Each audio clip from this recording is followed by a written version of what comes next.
Welcome back to the channel. Today we got How Small Can You Make a Nuclear Weapon by Curious Droid. As always, the videos I watch are in the description below. Now smash that like button, get subscribed if you're new around here, and we'll be right into it. When we think of a nuclear weapon, the image which usually comes to mind is the vast mushroom clouds of Hiroshima, Nagasaki, or the Cold War tests in the Pacific and Russia. The destructive And we all force of know these there was a weapons lot of Cold measured War in tests. the thousands or millions of tons of TNT equivalent. These were city busters designed to flatten entire areas.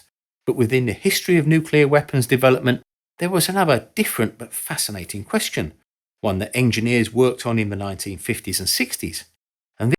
Fun fact, one of the buildings or facilities that survived the Hiroshima bombing, at least I think it was Hiroshima, might have been Nagasaki, but one of the two cities, a plant from a factory that survived was actually from Mazda, who, after everything was bombed out, Mazda actually went back and helped rebuild significant portions of the city, helping provide, being a good business and giving back to the community that, just got vaporized. Yeah, we got to give back to that community because that community needs to become big again. And then you got these crazy guys here who were basically told, hey, we're going to give you a nuclear weapon. You're going to jump out of a plane with it strapped to you. You're going to get in deep behind enemy lines and cover. And you're going to plant it, set the timer, and then you're going to fucking run. You're just going to fucking run. You're going to get out of there as fast as you humanly can, hoping you escape the blast. This was just how small could you make a nuclear bomb and still have it work? The idea of small isn't simply about shrinking explosive yield. It touches on the physics of chain reactions, the engineering limits of implosion, the logistics of deployment, and the politics of control. It also intersects with our modern day concerns about drones, terrorism, and proliferation. So this is the story of miniature nuclear weapons, from the physics of critical mass to the Cold War's smallest bombs and today's security nightmares. Unlike conventional explosives, nuclear devices can't simply be scaled up or down like sticks of dynamite. Certain isotopes, such as uranium-235 and plutonium-239, are called fissile because their large nuclei are on the edge of stability. If one of these large nuclei is struck by a neutron, they can split, that's the fission part, into two smaller nuclei, and in the process release 2 to 3 neutrons as well as about 200 megaelectron volts of energy per atom. It's these 2 to 3 other neutrons that can then strike and then other hit atoms more of more atoms, plutonium, which and can creating then that split chain and release reaction. more neutrons and then energy and so on and so forth. Repeat and it until becomes what's known kaboom. as a runaway nuclear chain reaction. However, for this to happen, you need enough fissile atoms packed close enough together so that on average, each fission product releases at least one more fission. If the mass is too small, too many of the neutrons escape before hitting other nuclei and the reaction fizzles out. This is called subcritical. At the threshold, where each fission leads to exactly one more fission, the material is then called critical. Critical mass. This is how nuclear reactors work. There is a chain reaction, but it's controlled and it doesn't run away. To make an atomic bomb, each fission has to produce more than one sustained reaction. It has to multiply the result with each stage. Then the reaction is known as supercritical. But even highly refined weapons-grade uranium or plutonium won't explode by themselves. As the reaction starts, it heats up the material, which makes it expand, making it less likely for neutrons to hit other fissile atoms, and the reactions decrease. It has to be forced into a supercritical stage. And this is actually a very difficult process, not only to initiate, but also sustain long enough to make it a viable device before it blows itself apart. During the Manhattan Project, the World War II American project to build a nuclear weapon, it was theorized if you could compress a piece of uranium or plutonium, the atoms in it would be closer together, and thus increase the chance of neutrons hitting other atoms to create a chain reaction. First, they came up with the gun-type assembly, which was used in Little Boy on Hiroshima. This used two subcritical pieces of uranium-235, which were then slammed together by a conventional explosive, forming a supercritical mass. After they realized plutonium was more likely to go supercritical, they switched to the implosion-type assembly as used in the Fat Man on Nagasaki and also in all later nuclear weapons. Here, a sphere of plutonium-239 is compressed by precisely shaped conventional explosive charges, making it denser so the neutrons are more likely to hit other nuclei before escaping. Both of these devices were large, weighing in at 4.4 tons for Little Boy and about 4.9 tons for Fat Man. They were so big and heavy that only the specially modified versions of the biggest bombers of the war, the B-29, could carry them. But these were effectively prototypes. The US only had 2 bombs. Yeah, we only had 2. And then we made the threat to Japan that, hey, if you don't surrender, we're just going to keep dropping these things once every 3 days on your cities. We gave the biggest bluff in human history, and we won I think the deadliest war in human history. And they had used them both. The Americans' threat to drop more bombs on more cities forced the Japanese into surrender, but it was an empty threat because they had no more bombs. We didn't have. I think the U.S. had a total of 3 of enough material to make only 3 of these bombs, and since we had already dropped 2, we literally only had 1 more. So if that second one hadn't caused Japan's surrender, and we picked a third target to drop a third one, who knows if the third one would have caused a surrender, because if they called our bluff and were like, nah, there's no way they have more of these things, and then they just waited a few more days after that third one and then nothing happened, they would have been like, that's it? Nothing up there? Nothing? Alright! Prepare for an American and Soviet invasion. And then right there, as the imperial warlords they were of Japan, I would have immediately fortified the entire coastline, doing basically what they did, what Nazi Germany did to the European coastline, sticking in gun emplacements, taking the weapons off of battleships and other boats and slapping them on land and putting them on giant bearing turrets to be able to still fire nice and easily. Getting a ton of machine guns up there, having everything prepped, using explosives to create false cliffs so that it's a much harder landing site for all the troops that would be invading, and making it almost impossible for my enemy to reach landfall. That's what I would have done in their shoes. As soon as the potential of their power had been demonstrated, there was a race to make them on an industrial scale. And with this refinement, the size of the bombs decreased and their yield increased over the following years. As far as the actual piece of uranium or plutonium is concerned, these masses are surprisingly large. A sphere of pure uranium-235 requires about 52 kilograms to sustain a chain reaction. Plutonium-239, being more fissile, the demon cores, about 10 kilograms. But that's already the weight of a heavy suitcase before you add anything else. But weapons designers soon learned tricks, like using a tamper to surround the core, which was made from either beryllium, tungsten carbide, or depleted uranium.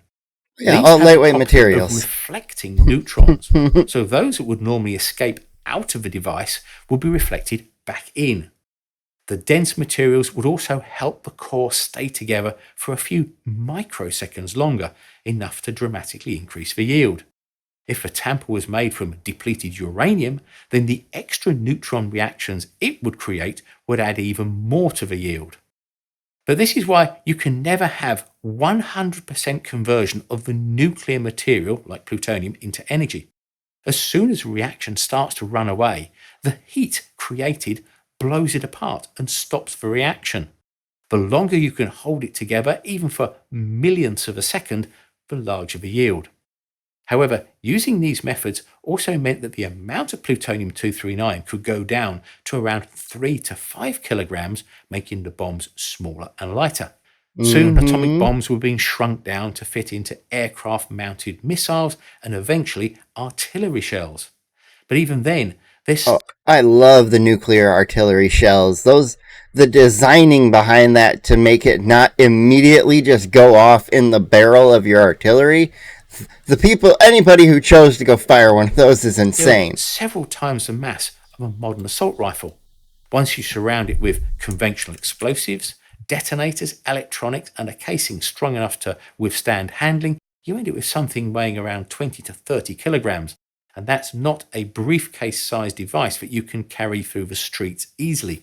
There were also issues in that the smaller the device became, the yield became much more variable and unpredictable. The W-54 was the smallest nuclear device ever fielded and was designed in the late 1950s. It weighed just 23 kilograms with a cylinder about Oh yeah, I love this one. The recoilless rifle weapon that basically you mounted these to the essentially you were mounting these to a fucking what's it called? A bitch scooter. You were mounting them to a moped basically with a recoilless rifle on it that fired a fucking nuke out of the end of it. 40 centimeters long by 28 centimeters across. To shrink the warhead down to this size meant giving up. But yeah, one other thing that I was looking over off to the side of was for this here, just to show you the artillery that was firing these nuclear shells. Like, that's pretty impressive. Here's another variant. This is an image that's very famous. I've seen this one a lot. This actually is the image that inspired Command and Conquer generals to make the nuke cannon. In fact, I believe they used this image here as their picture in the little image to build the unit. A tamper and enclosing the nuclear material in a cylinder of explosive. Unlike larger devices which used many detonators and shaped charges to surround the core, this simple design used just 2 detonators which were placed at either end of the cylinder. When detonated, the shock waves would travel through the explosive in what's called a linear implosion. Because of the lack of tamper or lens to focus the shock waves, the lack of equal compression made the design inefficient, but for small munitions or artillery shells, it was good enough, but wasteful in terms of mass versus yield. Because of the variability of the explosives surrounding the core, results could be highly variable, from just working to working much better than expected. Its most famous use was in the Davy Crockett recoilless rifle. This Yeah. Jeep-mounted or tripod-mounted Jeep weapon mounted this fired one. a nuclear projectile. I know they've with had yields as low as 10 moped-mounted TNT. recoilless rifles. The idea was to stop Maybe those Soviet ones weren't divisions nuclear. from pouring through the Fulda Gap into West Germany. But The still, weapon's maximum range was only about 2 kilometers, barely more than its own blast radius. In effect, firing it could be a suicide mission. It was also used in the got it. So fire it from altitude and have some height off your shot. So hopefully you can get a hair more distance. Got it. AIM-26A air-to-air missile in 1956. This carried a W-54 with a increased 250-ton yield and was intended to be used against Soviet heavy bombers because the accuracy of guided missiles at the time was too low to guarantee a high number of kills. See, I believe those Soviet bombers are the Tu-95s. And there will be a much... If I'm right about that, this bomber is the Tu-95 that Ukraine just destroyed a couple months back in their very successful drone attack. Much higher kill chance. The AIM-26A was the only nuclear air-to-air missile the US produced, but due to worries with its use over friendly territories, by 1972 it was retired. During the 1960s, the US and the Marines collaborated on a variant of the W-54, which was adapted into the Special Atomic Demolitions Munition, or the SADM, or SADM, which could be up to a 1 kiloton yield. This was a literal backpack bomb and called for a 2-man team, which would either parachute behind enemy lines or arrive by sea to plant the weapon in a harbour or some other target, which was reachable by sea. They would plant the bomb, set the timer, and escape to a waiting nearby craft. In practice, the SADM was more likely to be a weapon of psychological warfare than practical strategy. It also showed up the unpredictability of a small design with yields that could go from 10 to 1,000 tons of TNT, not the sort of thing you would want to be fired just a few Yeah. kilometres away, as with the Davy Crockett. Another approach was nuclear artillery. The W-48 These are warhead was developed in great. the 1960s I love to this fit this inside tech. a standard 155mm howitzer shell. At 58 kilograms and 86 centimetres long, it looked just like any other artillery round, but inside was a miniaturised implosion system yielding about 72 tons of TNT. In theory, this meant that NATO commanders could call for nuclear fire support from ordinary artillery units. In practice, though, firing even a small nuke blurred the lines between tactical battlefield use and strategic escalation. Although nuclear Yeah. artillery shells were deployed, they were never used. Engineering these devices was never simple. Even at a small scale, a nuclear What? Making a nuclear artillery shell isn't a simple task? Well, butter my biscuits and call me shocked. weapon requires a precisely symmetrical implosion system, dozens of detonators firing within millionths of a second of each other, arming and safety controls, as well as rugged casing to survive drops, shocks, and transport. In bigger bombs, there was space for redundancy. In miniature devices, every cubic centimetre was precious. Cutting down on components increased the risk of failure. The W-54 was again prone to wildly variable yields, sometimes only a few tons, other times approaching a kiloton. That kind of unpredictability made commanders nervous, and even more so the artillery crews themselves. Deployment was also equally problematic. The Davy Crockett was actually fielded in Europe in the early 1960s, but the fact that the soldiers were expected to be within the fallout zone of their own weapon made the system almost unusable, and it was retired within a decade. The SADMs lasted I'm surprised it lasted nearly a decade, to be honest. longer into the 1980s. Their main value was forcing Soviet planners to worry about hidden nukes sabotaging key infrastructure. But as time went by, conventional weapons increased in accuracy, and there was no fallout effect if they were to be used on an area which was expected to be captured by friendly troops. This is the reason why the Soviets made massive bombs the like Tsar the 50-megaton Bomba. Tsar Bomba.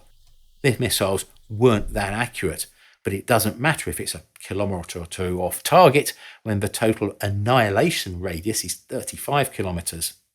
So if the SADM was the Cold War's nuclear backpack, then drones are its modern equivalent. A Yep. 25 kilogram payload Imagine a drone today that's able just to fly over the battlefield and just shit out a little nuclear warhead out of its butt, and all of a sudden, bam, there goes part of your entire command structure. is well within the capabilities of larger unmanned aerial vehicles and even some commercial models. In theory, a compact nuclear charge could be flown into a target by remote control and be almost undetectable at very low levels.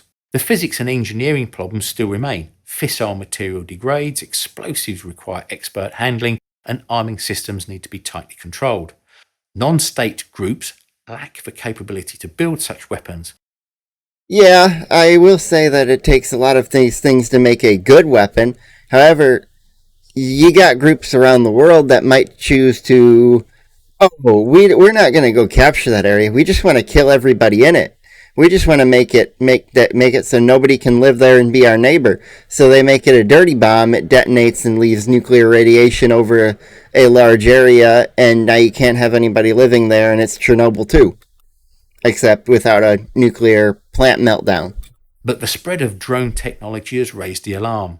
Unlike missiles or bombers, drones are cheap, ubiquitous, and difficult to stop. A device once requiring a two-man team could be delivered by a remote control aircraft or drone. This leads to the nightmare scenario: a non-state actor, a terrorist group, obtaining a compact nuclear device. Yep. In the Cold War, delivery meant Look at bombers, that. That bomb fits in a barrel. artillery, or special forces, all requiring state infrastructure. Today, drones are cheap, GPS guided, and globally available. A stolen SADM-sized warhead paired with a large drone could devastate several city blocks, a major port, or even the seat of government of a country. Even a 10-ton yield, the lowest ever deployed, could kill hundreds and cause global panic. I mean, if you think about it, one of those small devices planted in a good enough area for, say, a large event at in any country, maybe the crowning of a new leader, the swearing in of a new president, etc., where you might have a bunch of people who are also in the same government all in one area. Very easy to, if it's a nuclear device, smuggle one in, a quarter mile up the road from the event, and then kaboom, and it's close enough just to wipe out the event too. This is why governments place such an emphasis on securing fissile material and dismantling small warheads. By the mid-70s, both the US and the Soviets had come to the conclusion that having a large number of these backpack-sized nukes around was just too much of a risk of them falling into the wrong hands. 100%. The smaller nuclear weapon, but I bet you nobody really got rid of as many as they said they would. It's harder to secure. In the 1960s, the US began fitting weapons with permissive action links, electronic locks requiring codes to arm them. But these early systems were primitive compared to today's safeguards. Storage and handling posed a constant risk. A 30-kilogram backpack bomb is easier to smuggle, easier to lose, and harder to guard than a 10-ton missile warhead. By the late Cold War, both the US and Soviets had recognized the danger and withdrew their smallest weapons. But could we really go smaller? Could we make, say, a nuclear hand grenade? That really would be a suicide mission, wouldn't it? But holy hand grenade? The physics just won't work at that size. Yeah, too Even small. with advanced reflectors and compression, you still need several kilograms of fissile material for the core, and then several more kilograms of high explosives to compress it. That sets a minimum size, about the size of a backpack. Below that, the weapon simply won't function, or it will be so unstable that it becomes more dangerous to the user than the target. Today, nuclear deployment has shifted focus. Rather than physically smaller packages, designers have pursued lower yield, but with more highly efficient warheads mounted on precision missiles. With the precision-guided weapons we have today, that's kind of what we're going for, the tactical use of nuclear weapons, and making it a much more directed strike, to where we're not trying to kill a bunch of civilians, like we did at the start. We needed to make a point, but right there, you got a really good, accurate missile that strikes a country's capital right in the heart of their cities. It takes out for example, just to give an example, it takes out the Kremlin, and Russia has to surrender because now they have no spot for their government to exist, because not only did it take out the Kremlin, it took out the head of the Kremlin, whoever that may be at the time, and let's say they were having a meeting with some of their generals at the time, so now you've got a couple high-ranking generals that are done, along with the leader of the country, and if you can act quick enough as the nation who nuked them, you might be able to go in and get some regime change. Obviously much larger than backpack devices, but they allow more controlled escalation in theory. Concerns about the briefcase nukes still persist, fueled by rumours of Soviet portable devices in the 1990s. This came about when in 1997, General Alexander Ledbed claimed that out of 132 portable devices, only 48 were found, implying that 84 were missing. He revised his estimates to a broader range of 100 to 500 total. What? But probably closer to 100. Now, that's a pretty wide margin of error. Claims of dozens or even... You mean your margin of error is 400 nuclear backpacks? What? You mean you just lost up to 400 backpack-sized nuclear bombs? Yeah, that's not something you just... it could have been this many, I don't know. No. Like, this is why, as a nation, you need to keep good records and have all the data you collect be accurate down to every little period in the documentation. Hundreds of missing devices stem from uncorroborated statements by certain political and scientific figures. These have been strongly denied by the official Russian sources, but we don't know if there Russian sources denying things, I mean, that's just par for the course. Ulterior motives behind them. The terminology of suitcase or briefcase bomb might well be misleading because it could have been taken to mean a small nuclear device to be used by special forces. After all, a suitcase can be a lot bigger than a briefcase. But there is just no evidence that anything approaching the size of a briefcase nuke had ever been produced by the US or the Soviets. I mean, I'm sure if we tried it today, we could. A staple of spy fiction for decades, which keeps the idea alive, even if it can't be made with current technology. We could probably do it with current technology. Nuclear weapons is really a story of limits, of physics setting the floor size, of engineering struggling to make them safe, and deployment doctrines that bordered on suicidal, and the politics that finally judged them to be too dangerous to keep. They remain a fascinating Cold War footnote and a reminder that in nuclear weapons, smaller doesn't necessarily mean better. So, and smaller doesn't mean less destructive, less dangerous, anything along those lines.